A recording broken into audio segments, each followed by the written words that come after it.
दुनिया को समता, स्वतंत्रता, बंधुता, न्याय, प्रज्ञा, शील, करुणा, मैत्री का मार्ग दिखाने वाले तथागत भगवान बुद्ध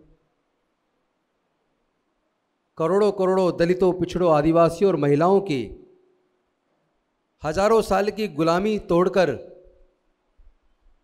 हमारे विकास का रास्ता बनाने वाले डॉक्टर बाबा साहेब अम्बेडकर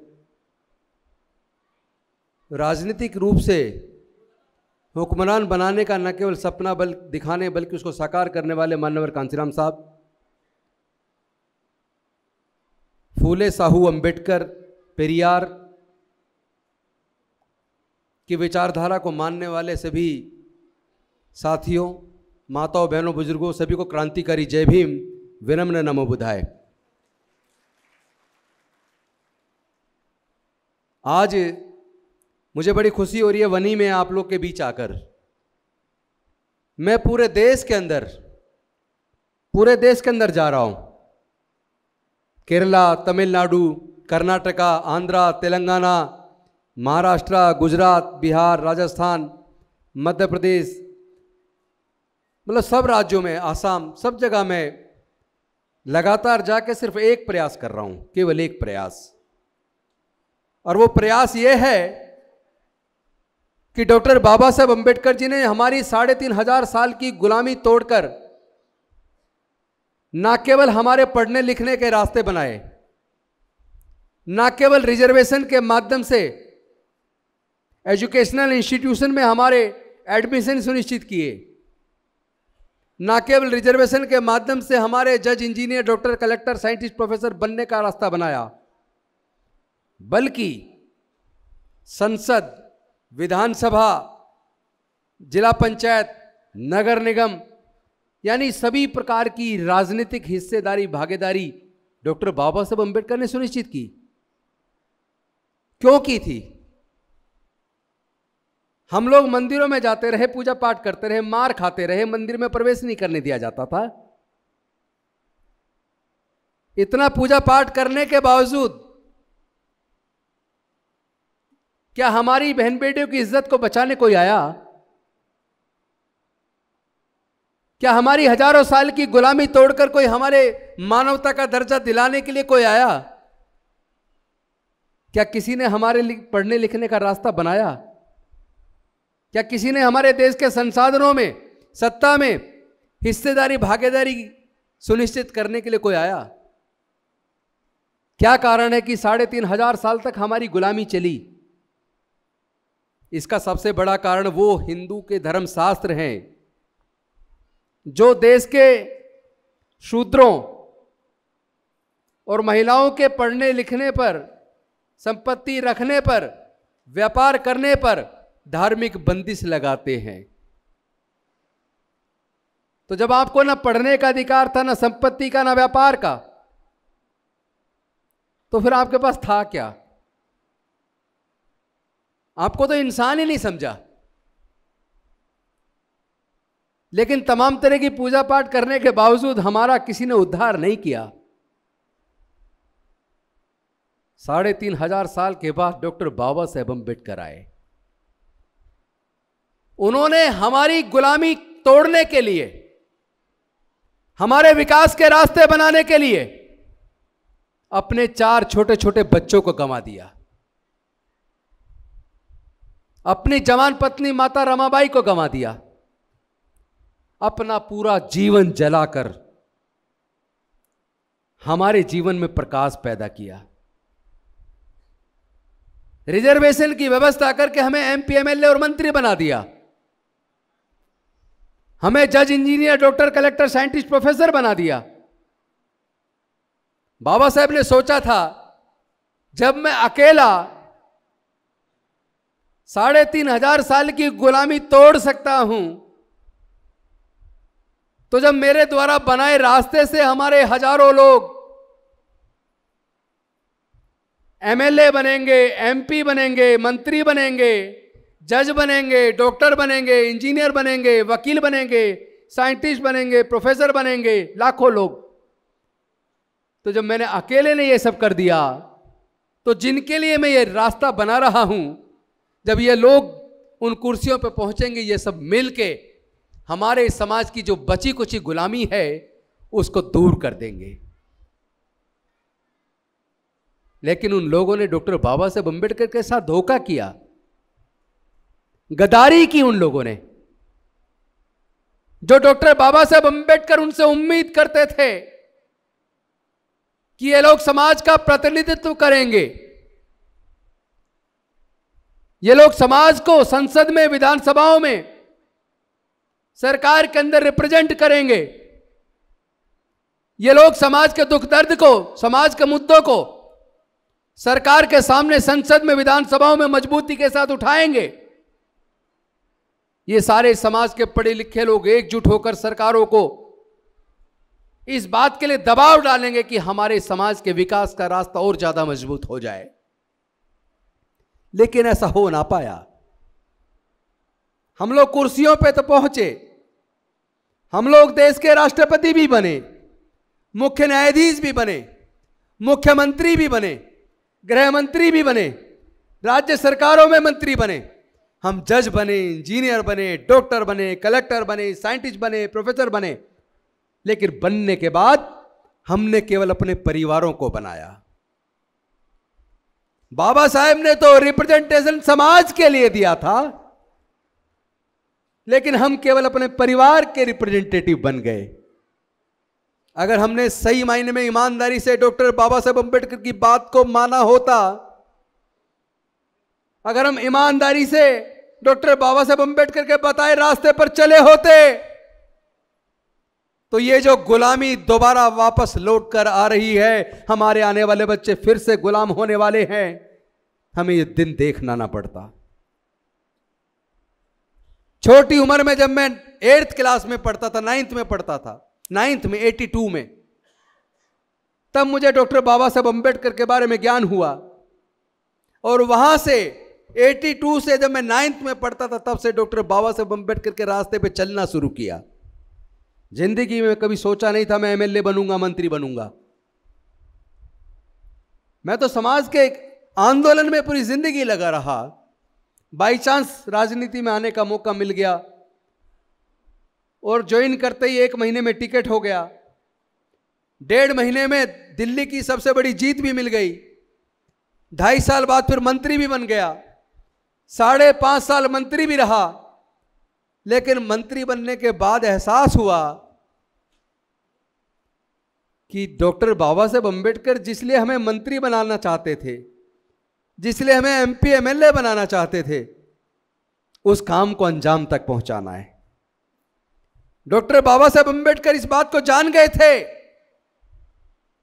कि जाति कुदरत ने नहीं बनाई, जाति चालाक लोगों ने बनाई। और उन लोगों ने जाति बनाई जिन्होंने देश के सारे संसाधनों पे कब्जा कर लिया। उन लोगों ने धर्मशास्त्र लिखे, खुद को देवता खुद ही घोषित कर दिया कि ब्राह्मण देवता की श्रेणी में है, और हमें जानवर से भी बदतर जिंदगी जीने के लिए मजबूर कर दिया। तो मैंने सोचा कि मैं एमएलए भी बन गया, मंत्री भी बन गया, जिंदगी भर बाबा साहेब के रास्ते पर चल के समाज की लड़ाई को लड़ता आया हूं। अब समय आ गया है।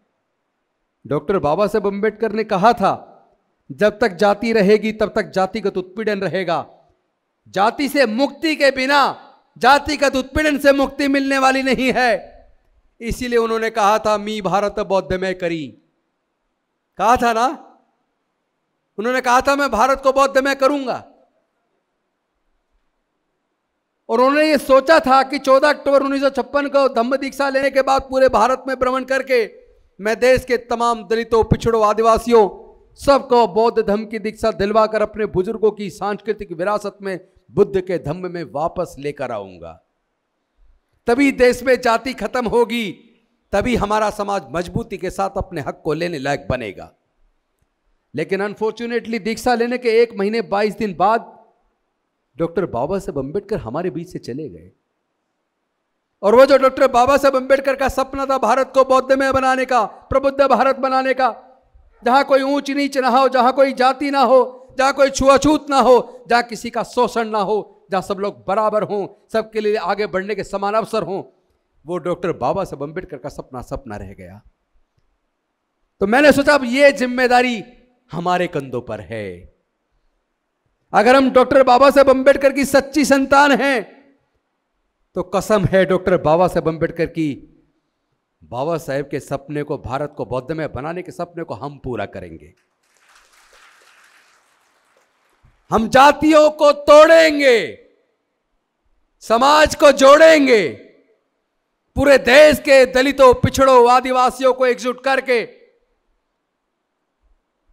जिस प्रकार का भारत बनाने का सपना डॉक्टर बाबा साहब अम्बेडकर जी ने देखा था, उस सपने को हम पूरा करेंगे। कोरोना के दौरान मैं नागपुर की दीक्षा भूमि आया 2020 में। 14 अक्टूबर 2020 को मैं नागपुर की दीक्षा भूमि आया। तब कोरोना चल रहा था, दीक्षा भूमि का बाहर का गेट से ही बंद था, रोड पे ही बंद था।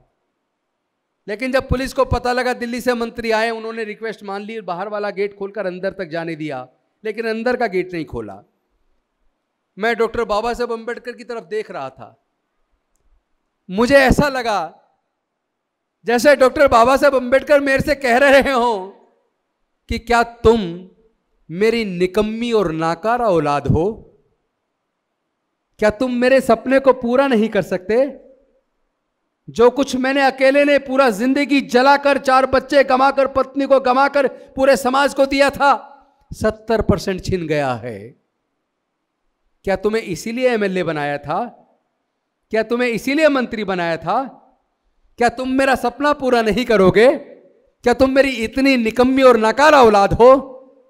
मैंने वहीं संकल्प किया, ए डॉक्टर बाबा साहब अम्बेडकर, मैं तुम्हारी निकम्मी और नाकारा औलाद नहीं हूं। मैं अपना पूरा जीवन आपके सपने को साकार करने में लगाऊंगा। और जैसे ही मैं रोड पे आया, वहीं पे मेरा कुछ पत्रकारों ने इंटरव्यू लिया। मैंने उस दिन घोषणा की 2025 तक 10 करोड़ लोगों को बौद्ध धम्म की दीक्षा दिलवाएंगे। इस बीच चूंकि मीटिंग नहीं हो सकती थी, कोरोना था, बहुत ज्यादा आना जाना नहीं हो सकता था, साधन भी बंद थे, ट्रेन तक भी बंद थी, लेकिन हमने धीरे धीरे जूम पे मीटिंगें शुरू की। जूम पे मीटिंगों में कुछ लोगों ने सवाल किया कि क्या आप एक साथ 10 करोड़ बनाओगे, कैसे करोगे? 10 करोड़ लोग दीक्षा किस जगह लेंगे? इतना बड़ा ग्राउंड कहां है जहां 10 करोड़ लोग इकट्ठे हो जाएं?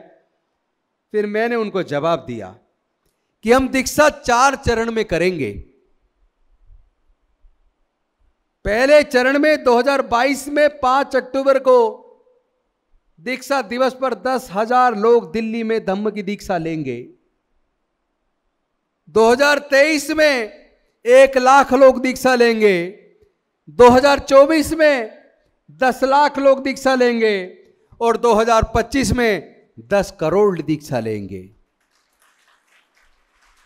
लोगों ने पूछा 10 करोड़ कहां पे लेंगे? मैंने कहा जहां लोग पंडित से शादी के लिए डेट निकलवाते हैं, एक दिन में लाखों शादी होती हैं और करोड़ों लोग इकट्ठे होते हैं। जिस जिस जगह पर जितने प्लेग्राउंड हैं, स्पोर्ट्स के जितने ग्राउंड हैं, जितनी चौपाल हैं, अंबेडकर भवन है, वाल्मीकि भवन है, रविदास भवन है, कबीर भवन है, और जितने शादी के बड़े बड़े समारोह होने वाले स्थल हैं, हम उन सारे स्थलों को बुक करेंगे। और हमने तय करने के बाद उस पर काम शुरू कर दिया। लोगों को भरोसा नहीं था कि यह हो पाएगा। जब हमने 10,000 लोगों को दिल्ली के अंदर दीक्षा की बात की, पहले चरण में लोगों को यकीन न था, लेकिन मुझे पता था कि 10,000 से ज्यादा लोग आएंगे और ये एक मुद्दा बनेगा और मुद्दा बनना चाहिए। और उसके बाद मैं बाबा साहेब के इस मिशन मूवमेंट को चलाने के लिए रिजाइन करूंगा।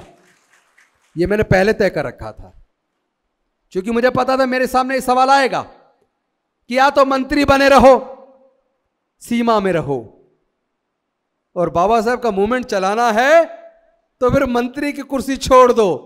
तो मेरे से किसकी ताकत है जो कुर्सी छोड़ने के लिए कह दे मैंने तो पहले ही तय कर रखा था कि अगर कुर्सी पे बने रहने से बाबा साहब का सपना पूरा नहीं होगा, उसमें बाधा पैदा होती है, तो ऐसी लाख कुर्सी कुर्बान है। लेकिन बाबा साहब का सपना तो पूरा करना है। जब तक शरीर के अंदर खून है, अंतिम सांस तक बाबा साहब के सपने को पूरा करने के लिए हम अपनी पूरी जीवन लगा देंगे। 5 अक्टूबर आया, दीक्षा के प्रोग्राम में 10,000 की बजाय 12,000 लोग आ गए। बड़े धूमधाम से जबरदस्त तरीके से दीक्षा हुई और 5 अक्टूबर को दीक्षा हुई। 7 अक्टूबर की शाम को टीवी पे यह मुद्दा बनना शुरू हुआ। मैंने कहा हाँ, अब सही जगह पे चोट लगी है।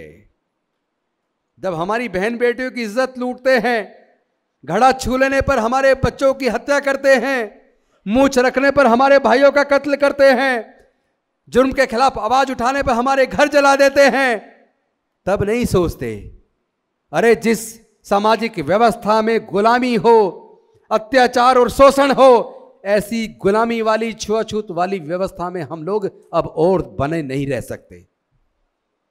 हम ऐसी गुलामी वाली व्यवस्था को तोड़कर पूरे बहुजन समाज को एकजुट करेंगे और डॉक्टर बाबा साहब अंबेडकर का सपना भारत को बौद्ध में बनाने का पूरा करेंगे।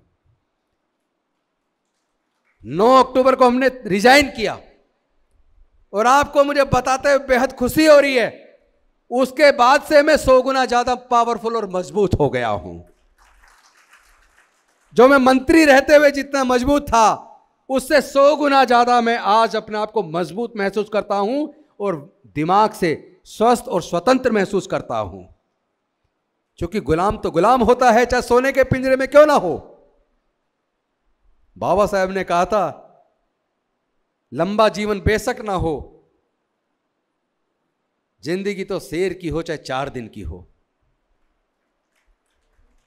तो जिंदगी तो स्वाभिमान और सम्मान की चाहिए। आपको ये बताते मुझे खुशी हो रही है, उस दिन हमने कहा था पहले चरण में 10,000 लोग, लेकिन आज 29 तारीख है, 29 अप्रैल तक पूरे भारत के अलग अलग राज्यों में टोटल 5 लाख लोग दीक्षा ले चुके हैं। लक्ष्य 10,000 का था, 5 लाख लोग अब तक दीक्षा ले चुके हैं। और अब आने वाला समय अक्टूबर 2023, जिसमें हमने कहा था 1 लाख का लक्ष्य रखा था, अब हमने उसको बढ़ा के 10 लाख कर दिया है। 2023 में 10 लाख लोग दीक्षा लेंगे देश के अलग अलग राज्यों में। 2024 में 1 करोड़ लेंगे और 2025 में 10 करोड़ लेंगे। मुझे पूरी उम्मीद है ये 10 करोड़ का आंकड़ा डबल हो जाएगा। तब तक लगातार पूरे देश में काम जारी है। जितने बहुजन समाज के लीडर हैं, पॉलिटिकल पार्टियों के अंदर या सामाजिक संस्थाओं के अंदर, सबको अब एकजुट करने का समय आ गया है। और जो समाज के हक अधिकार की लड़ाई को लड़ने को, एकजुट होने को तैयार नहीं है, जो नेता संसद विधानसभाओं में हमारे समाज के मुद्दों को उठाने को तैयार नहीं है, अब ऐसे लोगों को सत्ता से हटाने का समय आ गया है। डॉक्टर बाबा साहब अंबेडकर ने इसलिए आपको संसद और विधानसभाओं में नहीं भेजा, तुम वहां जाकर अपनी पार्टियों के गुलाम होकर बैठ जाओ, उनके हक अधिकार की लड़ाई पे ना बोलो, बहन बेटियों की इज्जत लुटने पे, बच्चों के कत्ल होने पे चुप्पी साध लो, ये नहीं चलेगा। सरकारों ने एजुकेशन महंगी करके हमारे बच्चों से शिक्षा को छीन लिया है। पिछले 15 सालों के अंदर 1.5 लाख से ज्यादा सरकारी स्कूल बंद कर दिए हैं। नई एजुकेशन पॉलिसी के अंदर यूनिवर्सिटीज को कैटेगराइज कर दिया है। ए ग्रेड यूनिवर्सिटी में बच्चों को पूरा 100% खर्चा खुद उठाना पड़ेगा, यानी कि कई लाख रुपया 1 साल का खर्चा आने वाला है पढ़ाई पे। ए ग्रेड यूनिवर्सिटी में वो हमारे समाज के लोग नहीं उठा पाएंगे। बी ग्रेड यूनिवर्सिटी में 75% खर्चा बच्चे को खुद उठाना होगा।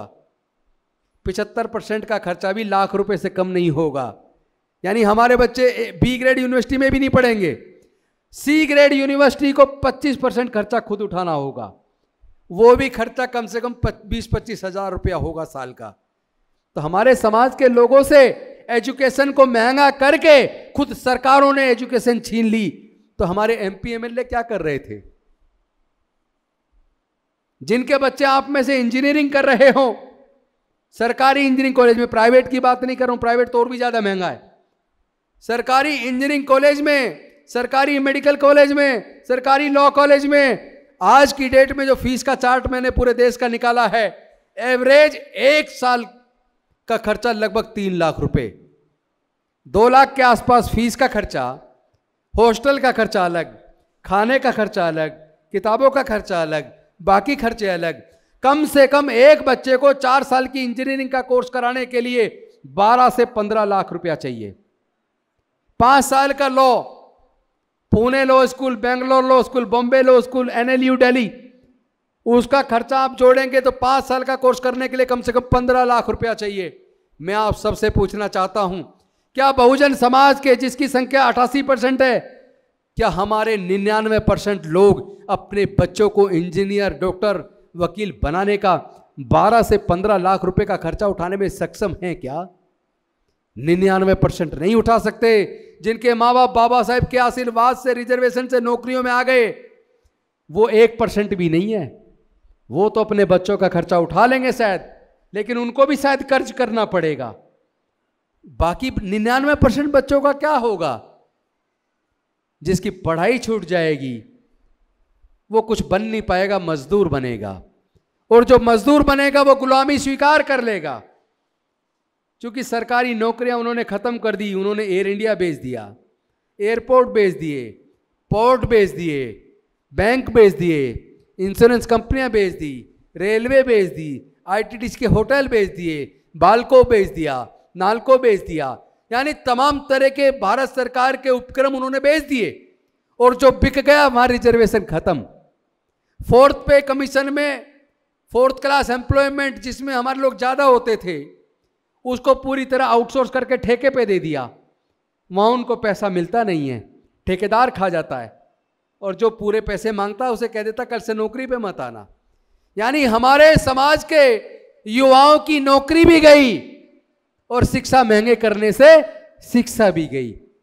तो जो तरक्की हुई थी, जो डॉक्टर बाबा साहब अम्बेडकर ने रास्ता बनाया था शिक्षा के माध्यम से और रिजर्वेशन से नौकरी के माध्यम से, ये दोनों रास्ते भारत की सरकार ने और राज्य सरकारों ने मिलकर बंद कर दिए।